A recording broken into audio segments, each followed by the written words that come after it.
Guys, welcome to my channel. कैसे हो आप सब? उम्मीद करती हूँ आप सब ठीक होंगे। गाइस, ये जो यूनिट है ये BA second semester history and Indian culture का है, जो हमारा फर्स्ट यूनिट है। कल मैंने जो लास्ट यूनिट था आपका वो मैंने डाल दिया था, वो ख़त्म हो गया है। और आज का जो है ये फर्स्ट यूनिट है आपका, kingship and court, mixing classic with folk. ये टोटल हिंदी में है, नोट्स बेस्ट है, मैंने अच्छे से लिखे हैं, आप लोग देख लोगे। और लिंक नहीं है तो वीडियो पोस्ट करके आप लोग इसे एज अ नोट्स आप लोग लिख सकते हो, ठीक है। और इसमें किंगशिप एंड जो कोर्ट है ये मैंने मुगल के ऊपर एक वीडियो इंग्लिश में डाला है, तो किंगशिप एंड कोर्ट आप वहाँ से देख लीजिएगा। But mixing classic with folk ये मैं करा रही हूँ, जिसमें आपको भारत में प्रचलित नृत्य के प्रकार पता चलेंगे, ठीक है, कि कितने तरह के नृत्य भारत में किए जाते हैं, ठीक है। और आपको मेरी वीडियो अगर अच्छे लगे तो प्लीज़ मेरे चैनल को सब्सक्राइब करें और मेरे वीडियो को लाइक शेयर एंड कमेंट ज़रूर करें। स्टार्ट करते हैं। सबसे पहले है भारतीय नृत्य शैली, ठीक है, जो आपका क्लासिक है। इसके बारे में हम पढ़ेंगे, ठीक है। और इसी से आप देखोगे, इसी के अंतर्गत दो नृत्य शैलियों का विकास होता है, ठीक है, जिसमें एक शैली क्या है, शास्त्रीय शैली है, और दूसरा क्या आपका लोक नृत्य है, ठीक है। तो स्टार्ट करते हैं। सबसे पहले देखो भारतीय नृत्य शैली। भारत में नृत्य परंपरा 2000 वर्षों से भी ज़्यादा वर्षों से निरंतर चली आ रही है। नृत्य की विषय वस्तु धर्म ग्रंथ हो सकता है, लोक कथाएँ हो सकती हैं, या प्राचीन में प्रचलित साहित्य हो सकते हैं, ठीक है। इसके दो शैलियाँ और विद्यमान हैं। कौन सी है? सबसे पहली है शास्त्रीय नृत्य। इसमें क्या होता है, ये वास्तव में प्राचीन नृत्य परंपराओं पर आधारित है और इनकी प्रस्तुति के नियम कठोर हैं। इनमें प्रमुख है भरतनाट्यम है, कथक है, मणिपुरी है, कुचिपुड़ी और उड़ीसी है, ठीक है। और दूसरा शैली इसका जो है वो लोक नृत्य है, ठीक है। तो अब हम इन दोनों के बारे में पढ़ेंगे कि शास्त्रीय शैली में भरतनाट्यम, कथकली, इनके बारे में, उसके बाद लोक नृत्य के बारे में पढ़ेंगे, ठीक है। स्टार्ट करते हैं अगला। देखो भरतनाट्यम, सबसे पहले क्या आता है भरतनाट्यम। तो भरत मुनि के नाट्य शास्त्र से संबंध। भरतनाट्यम अत्यंत परंपराबद्ध तथा शैलीनिष्ठ नृत्य है। इसका विकास दक्षिण भारत के तमिलनाडु राज्य में मद्रास व तंजौर में विशेष रूप से हुआ है। इसे वर्तमान रूप प्रदान करने का श्रेय तंजौर के चतुष्टय अर्थात पोनिमैया पिल्ले या उनके बंधुओं को जाता है। इसे गीत में काव्य के रूप में जाना जाता है। इस नृत्य शैली के अनेक रूप हैं, जैसे स्वर्ण मिश्र है, स्वर्ण एवं गीत है, शुद्ध नृत्य है, अभिनय का सामंजस्य है, ठीक है। इसमें गाना है, चाहे आपके स्वर हैं, चाहे आपकी कला करने का जो प्रदर्शन करने का तरीका है, वो सारी चीज़ों का क्या है, कोऑर्डिनेशन है ये, ठीक है, भरतनाट्यम। आगे देखो आप लोग, अगला कुचिपुड़ी है हमारा, कुचिपुड़ी। तो ये देखो आंध्र प्रदेश में कुचेलपुरम ग्राम प्रारंभ में जो कुचिपुड़ी है, देखो प्रारंभ कहाँ हुआ, आंध्रपुर में हुआ। आंध्र प्रदेश में कहाँ, कुचेलपुरम में, ठीक है। और यह नृत्य तमिलनाडु के भागवत मेला नाटक शैली के समान ही दिखता है, ठीक है। इसका उद्देश्य वैदिक एवं उपनिषदों के धर्म और अध्यात्म का प्रचार कर रहा है। इस शैली का विकास तीर्थ नारायण और शिवेंद्र योगी ने किया है और यह मुख्य पुरुषों का नृत्य है, ठीक है, कुचिपुड़ी। आगे देखो उड़ीसी, ठीक है। भरत मुनि के नाट्य शास्त्र पर आधारित यह नृत्य शैली उड़ीसी शब्द उड़ीसी में दूसरी शताब्दी से ही प्रचलित रही है और इसे जैन राजा खारवेल इसके कुशल नर्तक और संरक्षक रहे थे, ठीक है।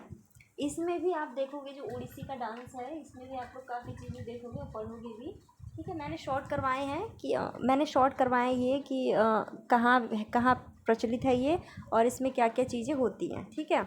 अब आगे देखो, आगे है कथकली, ठीक है। कथकली में देखो, यह केरल की सर्वाधिक परिष्कृत वैज्ञानिक विस्तृत नियमावली वाली नृत्य शैली है। इसका वर्तमान स्वरूप 300 वर्षों में ही विकसित हुआ।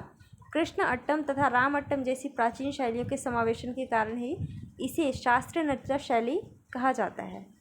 यह एक उत्तेजक नृत्य है जिसमें कलाकार के शरीर के प्रत्येक अंग पूरी नियंत्रण के साथ साथ भावों को गहरी संवेदनशीलता की आवश्यकता होती है, ठीक है। इस कथा के पात्र कौन हो सकते हैं? देवता हैं, दानव हैं या महामानव होते हैं, ठीक है। इनकी वेशभूषा, आभूषण अत्यंत जो होते हैं ना, बहुत आकर्षक होते हैं, ठीक है। कथक देखो है, कथक नृत्य की उत्पत्ति में विद्वानों का विचार है कि यह उत्तर भारत के मंदिरों के पुजारियों द्वारा महाकाव्यों की कथा बांधते समय स्वांग और हाव भाव प्रदर्शन के फलस्वरूप विकसित हो गया है। जयपुर, बनारस, राजगढ़, लखनऊ इसके मुख्य केंद्र हैं, ठीक है। और लखनऊ में इसकी जो पराकाष्ठा थी ना कथक की, ये लखनऊ के जब नवाब वाजिद अली शाह थे उस टाइम पे जो कथक थी ये अपनी पराकाष्ठा पे थी, ठीक है, इसके बारे में बताया, ठीक है। यह अत्यंत नियम एवं शुद्ध शास्त्रीय नृत्य शैली जिसमें पूरा ध्यान लय पर दिया जाता है, राइट। आगे देखो मणिपुरी।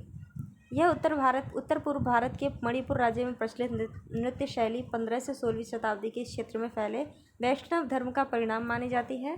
इस नृत्य शैली में राधा कृष्ण की रासलीलाओं का आयोजन किया जाता है, जिसमें क्या बताया जाता है कि जीवन का परमात्मा से संबंध, ठीक है। इसमें 64 प्रकार के रासों का प्रदर्शन किया जाता है। इसके प्रदर्शन में सबसे जो महत्वपूर्ण चीज़ होती है वो ढोल होती है, ढोलक, ठीक है। आगे देखो मोहिनीअट्टम। यह केरल राज्य में प्रचलित एक देवदासी परंपरा का नृत्य है। यह एकल नृत्य शैली है जिसमें कलाकार की वेशभूषा तो सादी होती है लेकिन आकर्षक होती है, ठीक है। इसका उल्लेख भाषमंगलम नारायण नंबूदरी की कृति व्यवहार माला में मिलता है, ठीक है। मतलब मेन चीज़ें मैंने इसमें डाल दी है, बाकी ज़रूरी नहीं कि आप पूरा ही पढ़ो, ठीक है। आगे देखो अब हमारा दूसरी जो शैली थी भारतीय शास्त्रीय नृत्य की दूसरी शैली हमारा लोक नृत्य है, ठीक है। अब देखो इसमें भारत में लोक नृत्य की अत्यंत समृद्ध परंपरा विद्यमान रही है जो लोक जीवन के अत्यंत निकट है। नोट करके देखो यहाँ पे भारत की अनेकता में एकता की जो छवि को दिखता है ना, वो किस में दिखता है, लोक नृत्य में दिखता है। सी ये डांस करते हैं, अगर कोई मतलब आप ही देख लो कहीं अगर ढोल बजा दो तो उसमें सभी लोग डांस करने लगते हैं। अब ये नहीं समझ में आता उसमें कितने धर्म के लोग हैं, किस किस जाति के लोग हैं, ठीक है, क्या भाषाएं बोलते हैं, हम ये सब नहीं देखते, हम सीधे डांस करने लगते हैं, ठीक है। तो उसमें वो क्या दिखा रहा है, अनेकता में एकता है। भारत में अनेकताएं बहुत हैं, भाषा के नाम पे, धर्म के आधार पे, ठीक है, जाति के आधार पे, लिंग के आधार पे, लेकिन जब एकता की बात होती है तो सभी का क्या है, समावेशन होता है, ठीक है। अब आगे देखो और लोक नृत्य में लोग दुख के अवसर पे भी गाने गाए जाते हैं, पर्व हैं, त्यौहार हैं, इन सब को प्रस्तुत किया जाता है। अब इसमें से कुछ हम करेंगे, जैसे लोक नृत्य कौन कौन से फेमस है उसके बारे में, ठीक है। देखो आगे सबसे पहला देखो होली नृत्य, ठीक है। यह पंजाब, हरियाणा, गुजरात, राजस्थान, महाराष्ट्र, यूपी आदि में विशेष रूप से किया जाता है, ठीक है। होली नृत्य मेनली होली में किया जाता है, लेकिन विशेष करके अगर मैं कहूँ तो ये इन राज्यों में किया जाता है, ठीक है। आगे देखो भांगड़ा। पंजाब की नृत्य वीर रस प्रधान होता है। सी वीर रस का मतलब क्या हुआ, वीर, जो वीर होते हैं, ठीक है, जिनमें हिम्मत होती है, क्षमता होती है, भांगड़ा तब करते हैं, ठीक है। यह स्त्री पुरुष दोनों ही कर सकते हैं।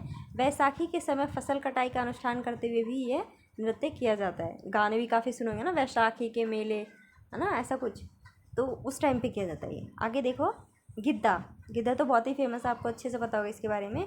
ये पंजाब का लोक नृत्य सिर्फ महिलाओं द्वारा किया जाता है, लेकिन आजकल देखोगे आप जेंट्स भी करते हैं, ठीक है। इसका आयोजन मांगलिक अवसरों पर किया जाता है, कुछ खुशी के अवसर हों तो इसका आयोजन किया जाता है, ठीक है।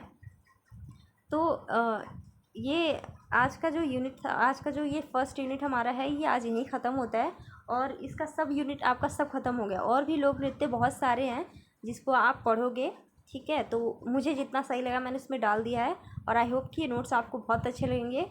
और अगर मेरी वीडियो आपको अच्छे लगे तो फिर से कह रही हूँ, मेरे चैनल प्लीज़ सब्सक्राइब कीजिए, मेरे वीडियो को शेयर कीजिए, और कमेंट, लाइक, शेयर, कमेंट सब दीजिए। और नया चैनल है तो प्लीज़ मुझे सपोर्ट कीजिए। कोई क्वेरी है वीडियो से रिलेटेड तो आप मुझे कमेंट में बता सकते हैं। Okay, thank you.